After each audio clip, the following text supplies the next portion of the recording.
You're listening to True Crime PI, an investigative podcast that explores unsolved, missing, and unidentified persons cases from the 70s, 80s, and 90s. In the United States, there are more than 200,000 unsolved, missing, murdered, and unidentified persons cases. In order for justice to be served, these cases need to be shared. So what are we waiting for? Let's solve a cold case. Welcome to True Crime PI. I'm your host, Dana Pohl. And you are listening to Part 2 of the life and disappearance of Lonene Ray Raffle Rogers.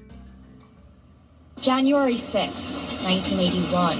As the story goes, the snow was falling in Erie, Pennsylvania, when a mother of two abruptly left her husband and children in the middle of the night.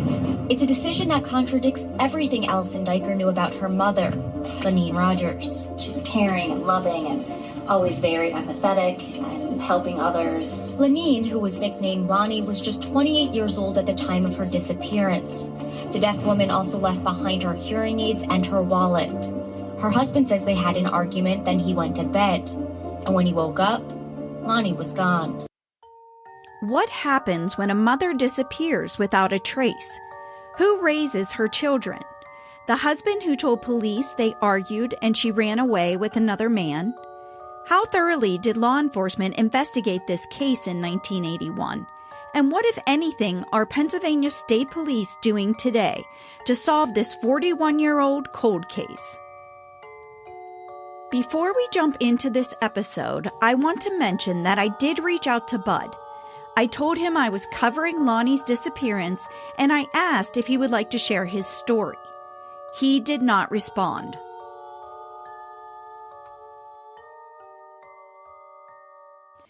The last episode left us with a lot of questions about the investigation. Were the police suspicious of Bud's story? Did Bud tell the detectives exactly what he did after he dropped the children off with the babysitter? Did they wonder why he went to work at 6 a.m. without reporting his wife missing? Were there footprints in the snow outside the duplex? What happened to the pink blanket that was missing from the apartment? And what did Bud do with the blanket he borrowed from the babysitter? We may never know the answers to these questions, but what we do know is there wasn't any physical evidence collected from the home.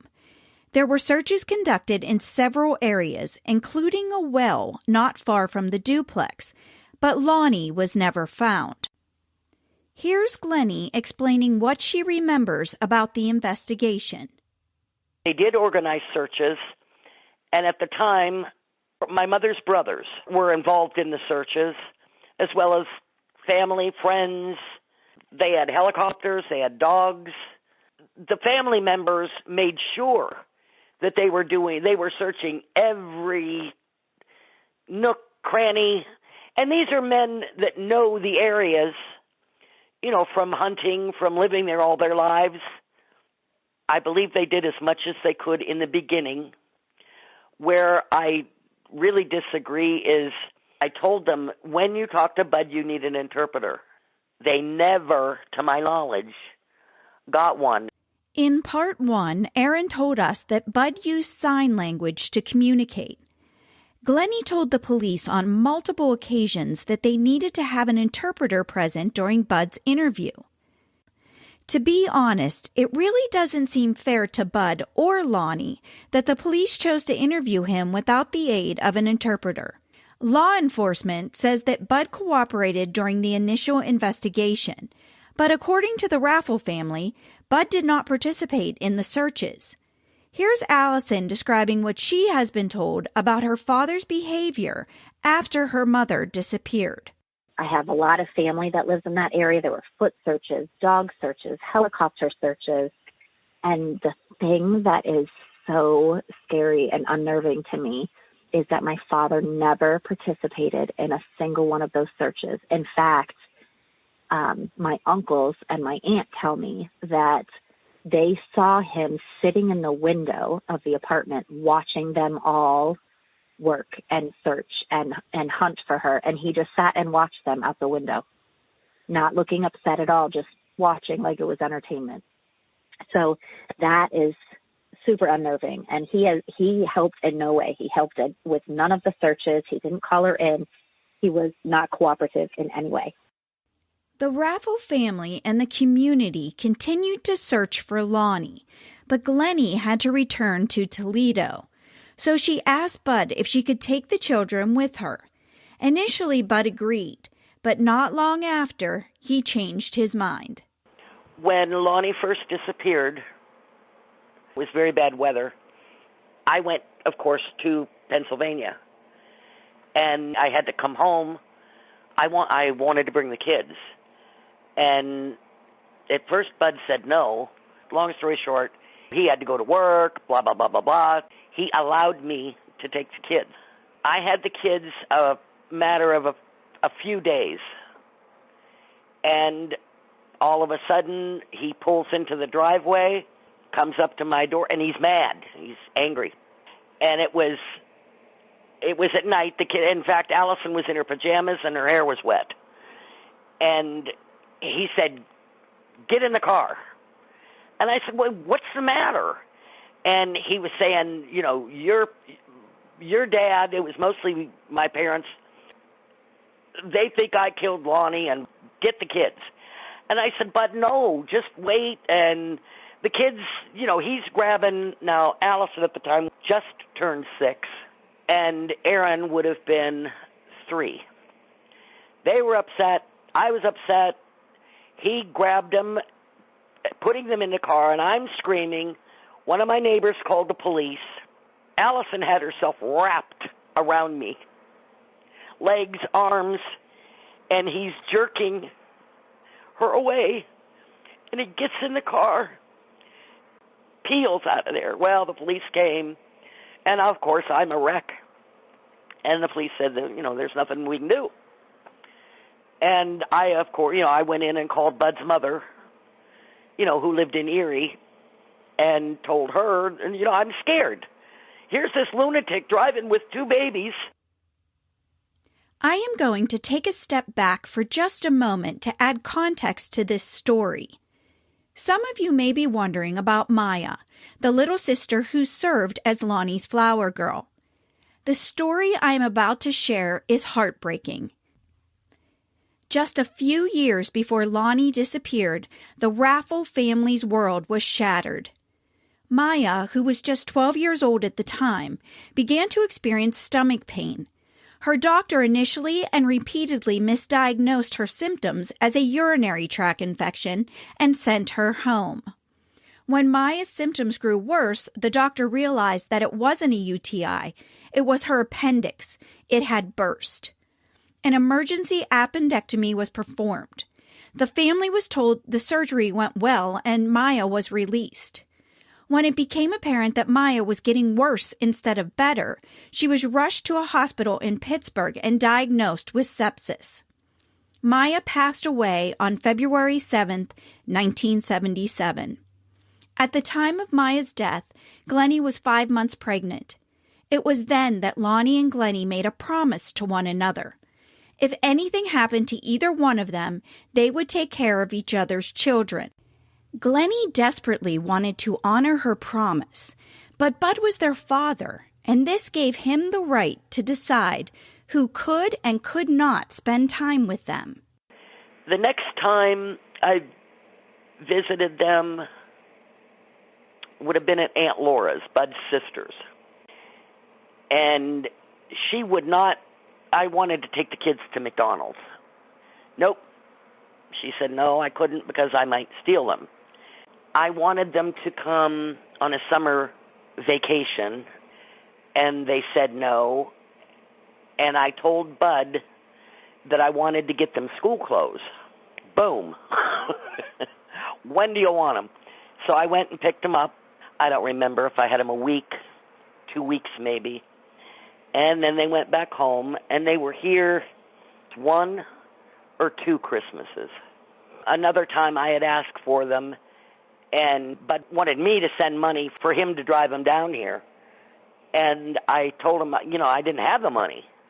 Now, we're talking with his sister or his mother relaying information. And he said then, nope, no kids.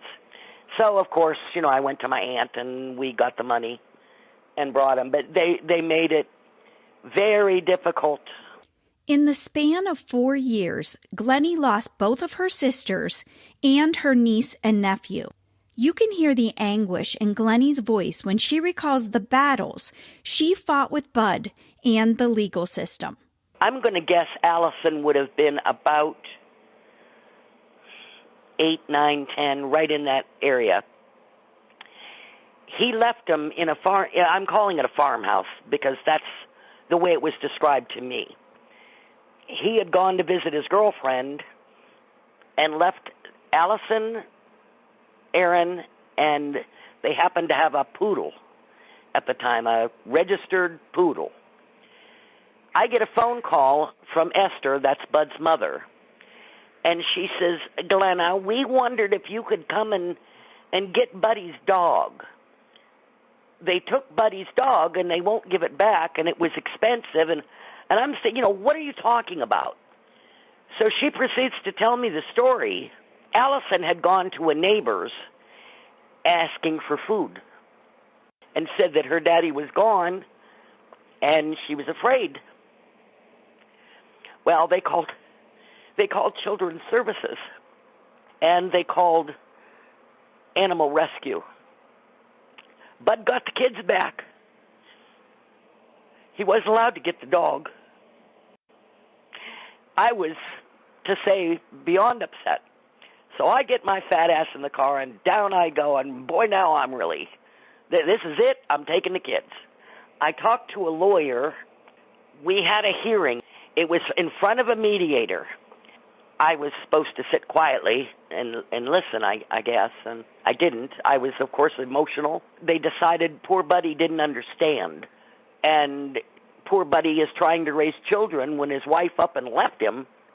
I just lost it. I said, you're telling me he doesn't know any better than to leave 2 children alone with no food, and he's no longer allowed to own a dog, but he's got another chance with his children? It's crazy making, Dana. It's crazy making. It truly is crazy making. It is also unjust and unfair. It seemed that no matter what Bud did, he was always, without fail, given the benefit of the doubt. Because Glennie experienced Bud's impulsive and abusive behavior firsthand, she worried about the physical and emotional well-being of the children. With great sadness, she recalls the lies Bud told Allison and Aaron about their mother. He told the children, which broke my heart, that your mommy didn't want you anymore. They grew up feeling like their mother didn't love them, their mother didn't want them anymore, that she's off in Hawaii on some beach. Oh, God, that just, how does that relate to a little kid when you're raised with the thought that your mother didn't want you anymore? Glennie tried and tried to reason with Bud.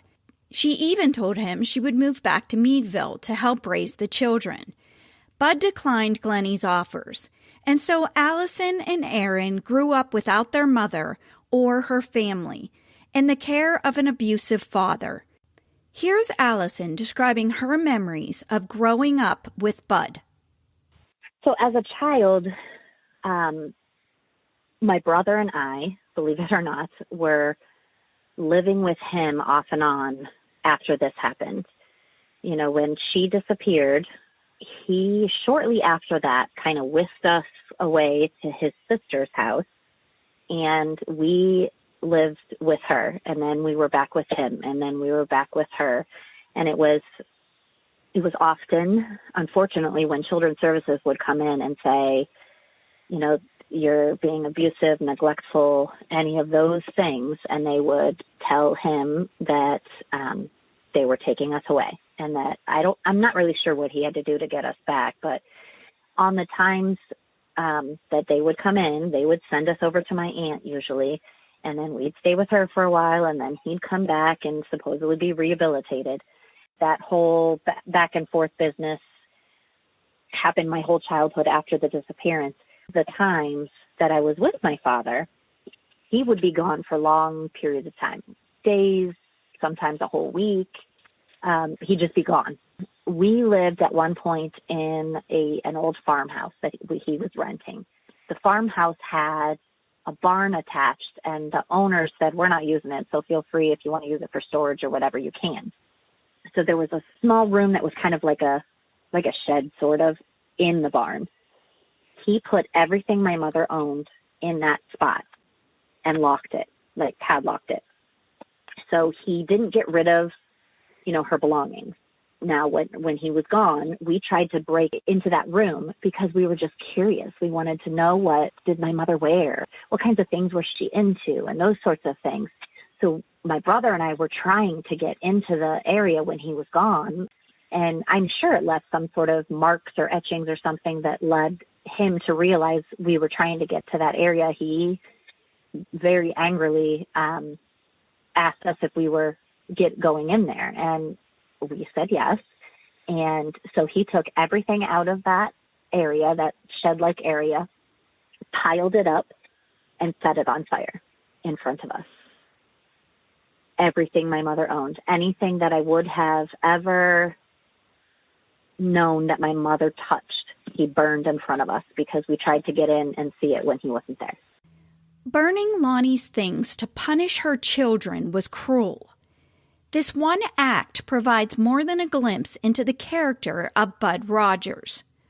As if the neglect and cruelty weren't enough, according to Allison, Bud spent a great deal of time ensuring that his children believed their mother had abandoned them.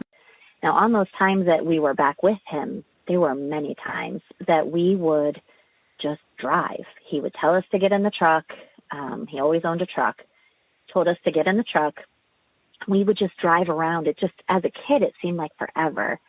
I just remember we were never really allowed to say anything or ask questions, and we just knew because he would get angry, so we would stop talking. So we knew that we really weren't allowed to ask anything or, ask why we're doing this, but he would tell us, we're going to look for your mother. And we would just drive around. And I recall my brother and I oftentimes just laying in the back seat, annoyed because we're bored. And it was like highway area, it seemed like. But it was somewhat of a ritual that we would just drive around, and my brother and I would just try to fall asleep. But we would just take these long trips, and of course we never found her, but we would just randomly drive until he decided that he was done. Did you catch that? Allison said it was almost like a ritual. Bud did not do this once, but many times. What could compel a father to load his children into his truck and drive around looking for his missing wife? According to Allison, they never stopped or got out of the car to look for Lonnie. They just drove and drove and drove. Was Bud trying to confuse his children, alter their memories, or was he just making sure that his story about Lonnie leaving them was deeply embedded in their minds? We may never know the answer to this question, but one thing is for sure, Allison and Bud never got along. Here's Allison explaining why she believes her father disliked her. I do believe that he possibly thinks that we might know something. I feel like it was like reverse psychology, so to speak, on my head, because I was 5, almost 6. And he and I's relationship was always difficult. And I always felt like he hated me. I always felt like I was always his target when he was angry. And now as an adult looking back, I think two things. One, I think I remind him of my mother. People say I look like her. People say I even have the same mannerisms, that I act like her. I have the same views and things. So I'm sure I remind him of her, which would probably anger him. But on the other end of that, I don't remember anything. And part of me wonders if that's just the trauma or if I really don't. But I'm not convinced that he doesn't think I know something. And maybe that was another reason why we would just drive randomly all over, so that he could play with my mind and make me believe that she really did run away and that she's out there somewhere.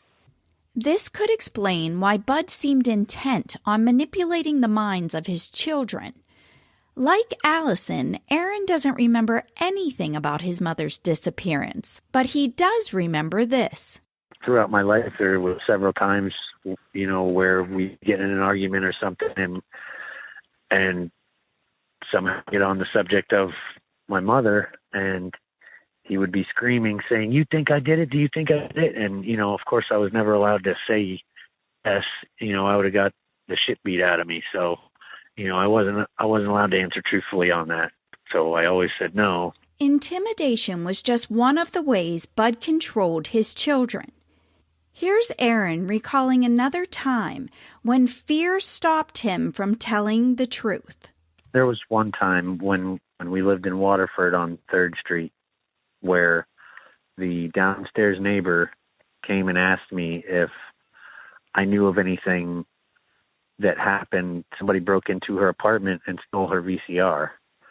And we had a door that was locked on our side and her side that we could get in and out of each other's apartments through, but, locked on both sides, like I said. And she said that whoever did it came through that door. And come to find out, my dad had a brand new VCR.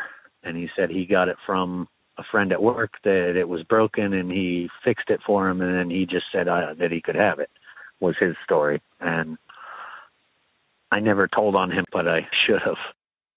Bud's behaviors illustrate his need to control people, situations, and things.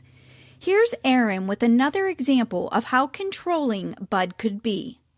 He always had locks on everything that could be locked. He was very paranoid, probably because he knew how much of a thief he was, that he didn't want anybody stealing from him. And he didn't want us touching any of his stuff. He locked up his tools. He put a lock on the entertainment center so that we couldn't use the VCR and the cable box. We weren't allowed to, have the remote control when he was gone. He would lock it up. When Aaron was 12 years old, the parents of one of his classmates overheard Bud abusing him. The couple intervened and asked Bud if Aaron could stay with them for a while. When I was 12, Margaret and Jeff were walking by, and they lived 3 blocks away, and they had known me because I was classmates with their daughter. They heard him beating me up, basically, and they came knocking on the door, and they were talking to my dad and me, and through that conversation, they asked if they could take me and live with them for a while, and I stayed with them for I want to say almost a year, and was still part of my father's life, holidays and stuff, but for the most part I just lived with them, and eventually went back to him, to living with him. But that's always the way it was. I was kind of always bouncing around, and he kind of moved a lot. If he'd get a new girlfriend, sometimes we'd move, and I'd have to go to a different school all the time. And sometimes I'd leave and come back to the same school, and everybody already knew me, and it was weird and difficult. Allison and Aaron were forced in and out of their father's home more times than either of them cared to remember. So after the disappearance, as I said, we went back and forth between him and my aunt, and children's services would take us away, mostly for neglect, sometimes for abuse. We would go back to my aunt and so forth. There became a point, though, I recall I was in 5th grade, where I think that I probably rubbed my father wrong because of how similar to my mother I was. And My brother is very different from me, and he's very quiet, and he didn't want to make waves, and he wouldn't say anything, and I would stick up for him, and then I'd get in trouble because I was trying to stick up for him, and I would speak up. So then I would get beat and so forth. So I began going to friends and neighbors and all kinds of different things, and then back with him, and then back to my aunt, all those kinds of trips back and forth. As Allison and Aaron navigated the chaos, they did their best to protect one another. We watched out for each other and protected each other and took care of each other. I mean, at least there was somebody else there, you know, but after she was gone, there wasn't anybody else. It was just me and my father for 5 years. And it was definitely more difficult then. The days of watching out for one another ended abruptly when Bud left Allison at the Erie police station and drove away. When I was 14, that was the last trip back and forth. So I was back with my father after having been with my aunt for a long stint, and my brother was there as well. And I was attending Fort LaBeouf Middle School, and the guidance counselor there knew that if I was there, it was not a good thing because we had been there when I was in 5th grade, and she knew all about the case and was involved in Children's Services taking us away. So she called me and just wanted to check in with me and see how things were going. And I, of course, gave her a good old fine. I'm good. All is well. And she knew that wasn't true. So she wrote her number down, her phone number, on a piece of paper. And, of course, this was before cell phones, so it was her home phone. She wrote it down on a piece of paper and handed it to me and said, if you need anything, here's my number. Day, night, I don't care. I thanked her. I thought that was very kind and touching, and I put it in my pocket. So that exact day, I go home. It's my brother's birthday, and we were getting ready to go out to dinner to celebrate. My father at the time owned a pickup truck with a bed that didn't have a cab on it, so it was just an open back. It's October in Erie County, and in Erie County in October, it gets very crisp and cold at night. Sometimes we even have snow. There wasn't snow that night, but it was very cold. We go out to get in the truck, and his girlfriend is there. So my father says that I have to get in the back of the pickup because my brother Aaron himself and his girlfriend are in the cab. So as we're driving the 20 minutes to Erie, I am banging and crying on the back window because I am so cold. The wind was at my face. It was freezing. He drives the 20 minutes in, ignoring my pleas and my crying and banging, pulls into the Erie police station, gets out. I'm not sure what's going on because normally he wants nothing to do with the police. So he comes out of the station and kind of finger motions me to come here. So I get out of the truck, not really sure what's going on, go in with him, and he tells me, considering that he's deaf, I'm now the interpreter between him and the police officer. So he says to me, tell him you're bad and I'm not taking you home. So I interpret to the police officer. He says I'm bad and he won't take me home. So then the police officer tells me to interpret to my father. This is a police station. You can't just drop your kids off.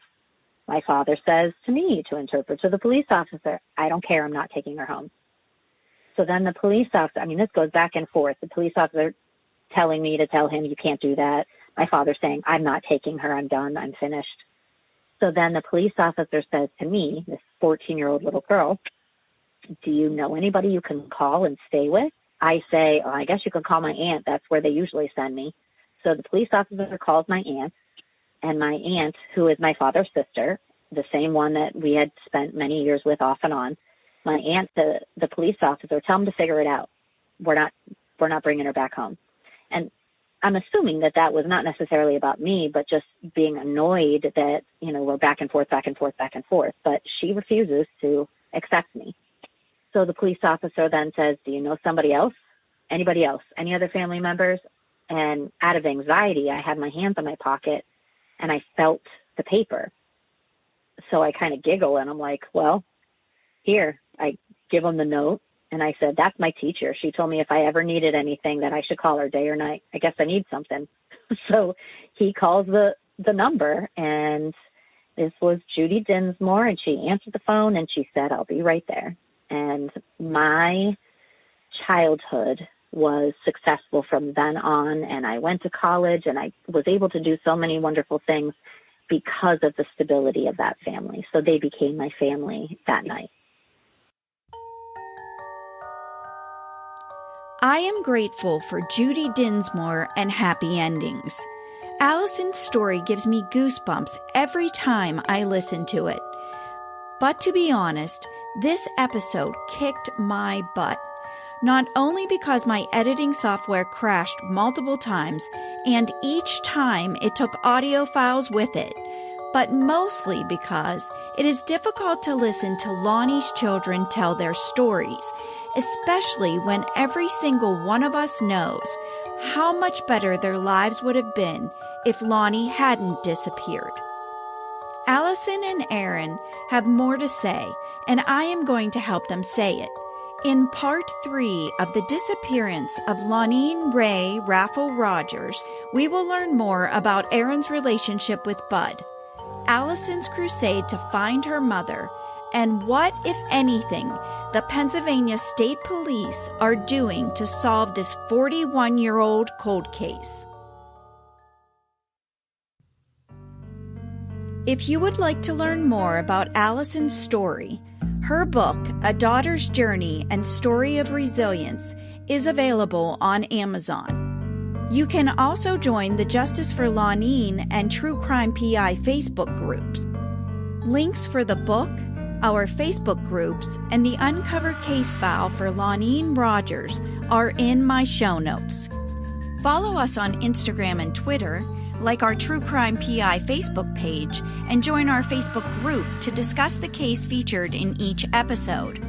If you enjoy this podcast, please take a minute to rate and review it. Ratings and reviews attract listeners and ultimately result in more exposure for these cases. Visit my website at truecrimepi.com to suggest a case, and if you're feeling generous, click on the Buy Me a Coffee link to support this podcast. Thank you for listening. True Crime PI is written and edited by Dana Pohl. Theme music, Seedy Streets, and Come Out and Play, written and performed by the very talented Darren Curtis at darrencurtismusic.com.